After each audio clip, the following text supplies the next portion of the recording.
A couple of weeks ago, Raymond and I talked about our somewhat accidental quest to try to capture some of the same magic as the Leica Q2 with its built-in 28mm lens. Raymond showed off the Fuji X100F with its wide-angle lens adapter, and also the Nikon Z6, a Leica M-mount adapter, and this Voigtlander 28mm Ultron M-mount lens. Today's video is all about this lens and what we have experienced with it so far.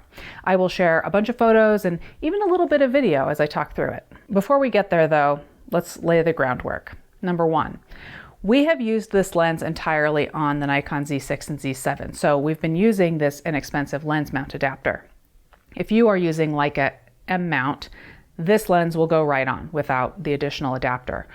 Or if you have a Leica L-mount or another brand of camera, there are other lens adapters out there to enable you to use the M-mount lenses on your current camera body. But remember, M-mount means manual focus only.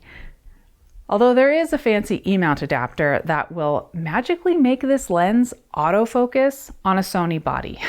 But that's beside the point. Number two, and I swear I'll get to the photos, but I have to talk about why we purchased this, considering that we already have several lenses, some native to the Nikon Z system, that have 28mm capability. We had an itch to scratch. As cameras get more and more advanced, as they do things like eye detect autofocus and they have better metering capabilities, as they take care of so many decisions for me, sometimes it's the simplicity and that certain image quality that Leica and Voigtlander lenses are known for that help remind me of why I love photography and even sometimes help me appreciate my newer high-tech gear when I get a little burnt out. And with mirrorless cameras in general, and particularly the Z series, you have an incredible amount of adaptability between one brand of camera body and a different brand of lens. And that's just plain fun to experiment with. So let's discuss manual focus first. If you see that as a limitation, or if you are looking for function buttons on your lens to help speed up your workflow, you will want to look for something else for yourself. For me, the point here with the Voigtlander on the Nikon is to force myself to slow down, but to maintain enjoyment.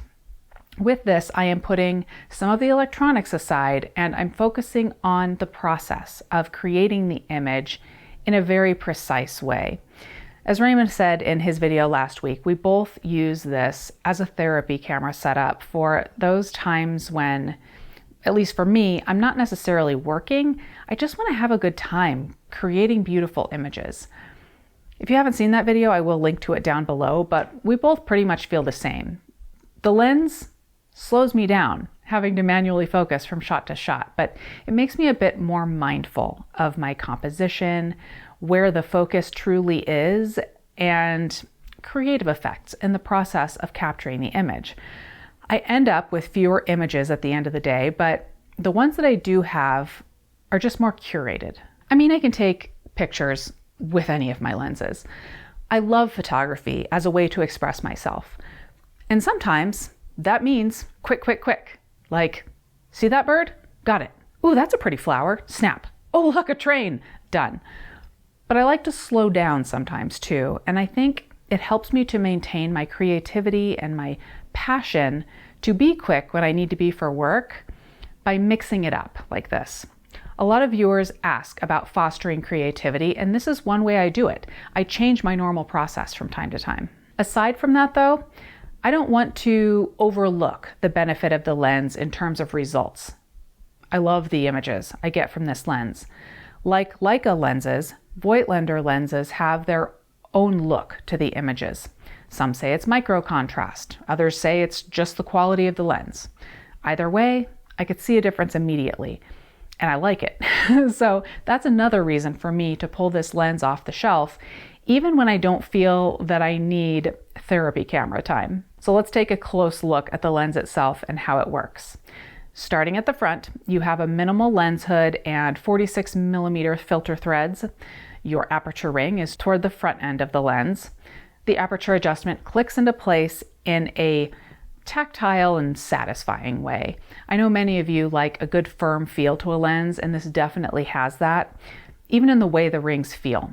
Further down, you have the focus ring, and like the Leica Q2 and many M-mount lenses, you have a focus notch.